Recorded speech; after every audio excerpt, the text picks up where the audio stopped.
É o dia que o Neil Armstrong chegou à Lua, dia 20 de julho. Supostamente. Tô brincando. Não, supostamente, certamente. Certamente. Tem gente que não acredita até hoje, né? Pois é, mas essa coisa, volta e meia pega essas perguntas Teorias aí, da né? conspiração, conspiração. Que é tudo... Foi feito num estúdio em Hollywood, né? Pô, eu já ouvi de tudo sobre a Lua, que não...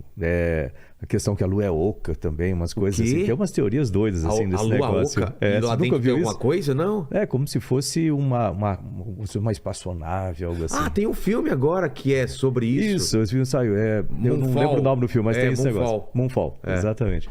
Então tem essas teorias malucas assim, até que Elvis Presley mora na Lua.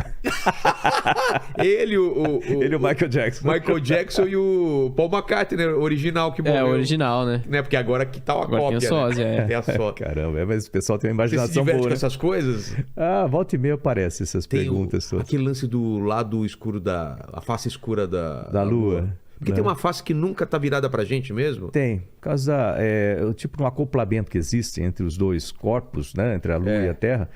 E o giro dela, a rotação da Lua sincronizado com a translação e o movimento da Terra causa esse efeito, né? Tem uma parte da Lua que nunca aparece pra gente, ela sempre fica virada pro outro lado. O que é interessante, né? Se eu pensar nisso, né? Eu não vou saber explicar isso aí na física, mas os astrofísicos conseguem colocar isso aí em equação e mostrar isso. Tem teorias da conspiração também, que lá moram os alienígenas, né? Tá do lado de lá, essas coisas todas. Mas bobeira, né? Essas coisas têm... Olha, a ciência é muito interessante, porque sempre existem as pseudociências, assim, essas coisas que surgem, né? Mas o fato é que, como a gente constrói a ciência, a gente vai tijolinho por tijolinho, né? Então, cada pessoa dá sua contribuição e vai elevando o conhecimento cada vez mais para frente. Exato. Isso é a contribuição de milhares de pessoas, de cientistas ao longo da história, que vem contribuindo com uma parte e com outra. De vez em quando aparece um iluminado, tipo um Einstein, que sai salto, né? do meio comum e... Né? Cria alguma coisa que ninguém... Olha de um jeito que ninguém pensava, né? Isso, aí ele coloca uma teoria lá na frente, aí vem a galera preenchendo com tijolinho para demonstrar ou desprovar aquilo lá, né? Ou para contrariar o que foi falado. E é interessante isso, né? Porque é dessa forma que a gente constrói o conhecimento. Inclusive a equação de onda de Schrödinger, né? Dizem que ele subiu lá numa montanha, né? Foi passar um final de semana lá e voltou com a equação pronta, né? É mesmo? Agora como que ele chegou nessa equação, não se sabe. Né? Tem a história da maçã também que cai na cabeça do Newton. A ciência é bacana por causa disso também, tem muita coisa. Agora, importante, um ponto que a gente tem que ficar sempre atento é que a ciência ela não pode ser fechada. O que eu quero dizer é o seguinte, em que sentido? Você Entre os pares não só. não aceitar outras ideias. Tá. Ciência, por natureza, ela tem que ser aberta a ideias. Questionamentos. Hipóteses, você pode provar, desprovar, mas você tem que ficar atento e aceitar isso, senão ela não evolui, senão você só fica naquilo que você acha que acredita, aí vira crença. Exato. Aí vira dogma, coisa assim do tipo. Não pode, ciência tem que ser aberta. Mas é interessante, eu adoro trabalhar, conversar com cientistas, você sempre aprende mais, né? É verdade. E principalmente agora, quando se fala de física quântica, essas coisas assim, lá na frente. Neurociência, então, a gente está avançando em várias coisas. Nanotecnologia, tem muita coisa nova que vai Inteligência artificial. Inteligência artificial. Inteligência artificial é algo que vai revolucionar a vida das pessoas, né? Já está, né? no nosso dia a dia. Às vezes nem percebe, quando você liga para o banco, você liga para alguma empresa, né? Que te atende, né? De forma automática, você está falando com uma inteligência artificial. Né? Essa inteligência artificial ela é focada, vamos dizer assim, ela não é geral. Ainda não existe a inteligência artificial geral. A diferença dessas aplicadas, né? Da geral, é que a geral seria depois do que eles chamam de ponto de singularidade, onde a inteligência começaria a raciocinar como um ser humano. Isso que eu tenho medo desse ponto de singularidade, onde a gente vai ser dominado pelas máquinas e vai ser morto, e essa história já foi contada em vários filmes. Mas a gente está muito longe, falo que está muito longe disso. Isso aí está longe ainda. Por quê?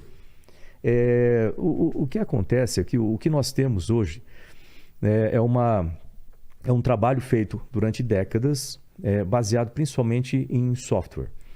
No começo da inteligência artificial, quando começaram a pensar em inteligência artificial, lá atrás, surgiu o nome, inclusive, eles tentaram criar como se fosse uma cópia do cérebro humano. Mas não tinha material, não tinha conhecimento necessário para fazer isso, ou seja, essa ideia do hardware foi descartada E aí começaram os algoritmos, né? Algoritmos de procura primeiro, né? Search.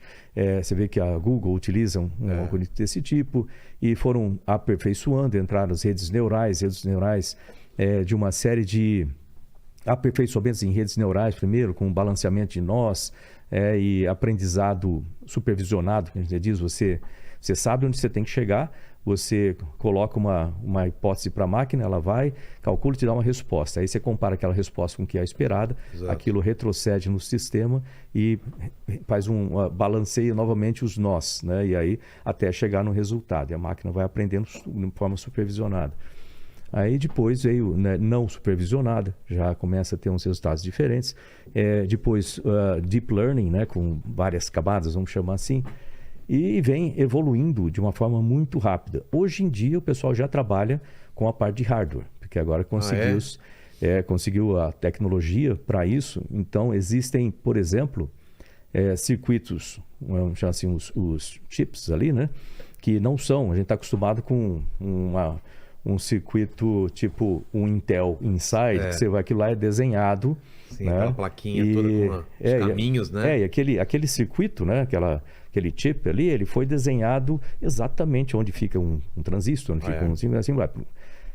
Esse outro tipo de circuito, que ele chama de Neuromorphic Design. Neuromorphic Design, imagina que você tem um extrato, né, de silício, germânico, que seja, e aí você distribui de forma aleatória dentro dele. Como a gente está nessa mesa aqui, também de desenho de forma aleatória, caótico, uma série de main registers, que ele chama. Cada main register daquele lá é como se fosse um neurônio, que se conecta com milhares de outros de uma forma aleatória. Isso representa mais ou menos o nosso cérebro, né? E a partir daí você consegue ensinar esse circuito a reconhecer padrões.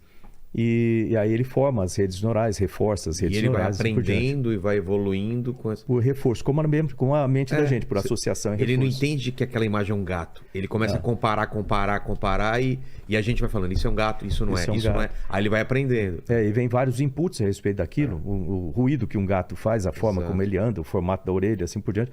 E aquilo tudo começa a formar um padrão que ele associa aquilo a um gato. Exato. Né? Como a mente da gente. A diferença de um circuito desse, de um sistema desse, para o sistema normal que a gente tem no computador, etc., é que esse daqui ele é muito bom com matemática, né? Por exemplo, com cálculos. Então funciona no sistema binário, aquela coisa toda. Então ele calcula muito rápido, baseado em vamos dizer assim, computação interna ali de bit, né? Esse daqui não, ele reconhece padrões, coisas que o outro não faz. Facilmente. Esse que faz, depois você programar muito e ele reconhece o seu rosto, assim por diante, mas depois de muita programação. Esse daqui não, ele já está intrínseco no hardware, essa programação. Então, se você somar esses dois num computador, você vai ter um computador que faz cálculo rápido e que reconhece padrões rapidamente. Exato, né? Aí a gente começa a conversar mais perto de inteligência geral. Tem computador quântico, né? Que o pessoal isso aí é um outro salto em termos também de hardware. O Brasil... Eu investi bastante no Ministério de Ciência, Tecnologia e Inovações. Quando a gente entrou no Ministério, durante a transição ainda, lá no final de 2018, nós fizemos um tipo de um SWOT. Né? O que é SWOT? SWOT é uma análise de... SWOT é Strength, Weaknesses, Opportunities e Threats. Ou seja, fortitudes, fraquezas, oportunidades e desafios, vamos chamar assim, né? Ameaças. Então a gente faz, aquela comum que a gente faz em empresas, assim, eu fiz lá no Ministério, nós fizemos, entre outras análises, e a gente observou o seguinte, quais que eram para o Brasil e para o mundo as tendências da ciência no futuro, onde seria melhor para a gente investir, o dinheiro é reduzido, então você não pode investir em tudo. Investir em tudo, né? Você tem que causar prioridades, e foi determinado duas áreas importantes, uma era transformação digital e a outra biotecnologia. Você vê que foi até interessante, porque isso foi muito útil para a pandemia depois. E aí... Tecnologia, vacina... vai desde bioinsumos para agricultura, passa por remédios, vacinas... é bem amplo. É uma coisa bem ampla mesmo. E aqui em transformação digital inclui inteligência artificial, internet das coisas, computação em nuvem, computação quântica, tudo isso aqui. E a gente investiu muito em inteligência artificial, que... era aquele ponto onde o Brasil pode encontrar no futuro e ser um dos protagonistas lá. Então, nós investimos em 8 laboratórios, 8 centros de inteligência artificial, né, que são conectados com 5 câmaras de internet das coisas. A gente fez um plano nacional de internet das coisas. Internet das coisas é o seguinte, quando você tem uma máquina conversando com outra máquina, imagina que isso aqui é uma máquina, isso aqui é outra máquina, sem interferência nossa, eles estão trocando dados e conversando. Por exemplo, já existem algumas geladeiras, mesmo atrás de você aí, algumas geladeiras equipadas com isso, conectadas na internet, que elas fazem a avaliação do que tem dentro dela. O que falta. E aí o que falta, ela já comunica com uma máquina no supermercado. E você autorizando a compra, ela faz a compra e já vem para cá. Isso é assustador, hein? Entendeu?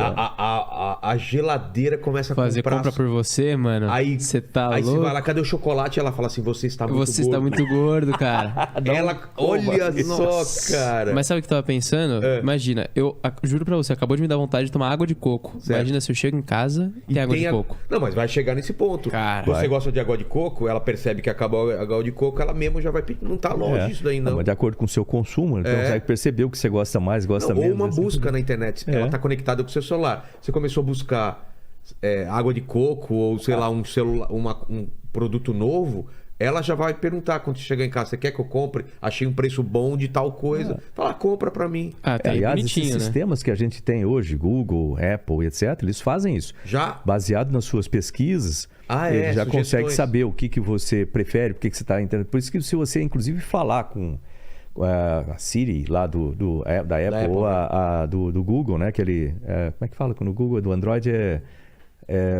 Olá, Google, não, tem um nome. Do Google é Google, mas tem a da Amazon que é a... Da Amazon é Alexa. Alexa, assim. Aí ela começa a ouvir, esses sistemas começam a ouvir o que você está falando, você pode se surpreender uma hora que você está conversando com alguém, com um celular próximo. Não, já aconteceu aqui. E aí depois você começa a ter propaganda daquilo. No meio do papo aqui, você quer que eu procure tal coisa? Eu falei, não é para ficar escutando as coisas. Outra coisa, eu acho que no futuro, não sei se eu estou viajando, viu, Marco? Ela vai começar a perceber até sinais de depressão, sinais de tristeza. Sim. A pessoa vai se suicidar, chamar a emergência. Tipo, vai medir, vai estar conectado com o seu corpo, vai medir todo batimento cardíaco, as coisas. Não é? Isso é exatamente a aplicação de internet das coisas. Imagina você ter uma pulseira, ou esses relógios aqui, que esse relógio já mede. Já mede, eu tenho um também que já mede. E aí, com isso aí, ele começa a perceber se você está bem, se não está, se você está fora do seu normal, por alguma razão. Então, eles começam a fazer isso aqui, né? Então, esse é o futuro. Né? Já faz. Acho que você deveria levantar um pouco, né? Você tá muito tempo levante sentado. agora. Levante um pouco, respire fundo. Então, essas coisas... Não ligue pra sua ex, né? Você tá bêbado, fala assim, não liga pra ex agora, não. Eu vou ligar. Aí o relógio falou pra você, eu acho melhor assim, não. Acabamos de desligar as suas conexões. Tiramos a sua internet por 5 horas, enquanto você não ficar sóbrio, você não vai ligar pra ninguém. É bem possível. Não ter tudo isso aí. O que acontece? Esse processo todo, né, que a gente fez, Internet das Coisas, Plano Nacional de Internet das Coisas. Internet das Coisas é o futuro, né? É o que a gente tem que... A gente fez uma chamada pública, a gente chegou em 5 áreas de interesse, porque isso seriam muito bem afetadas por Internet das Coisas no Brasil.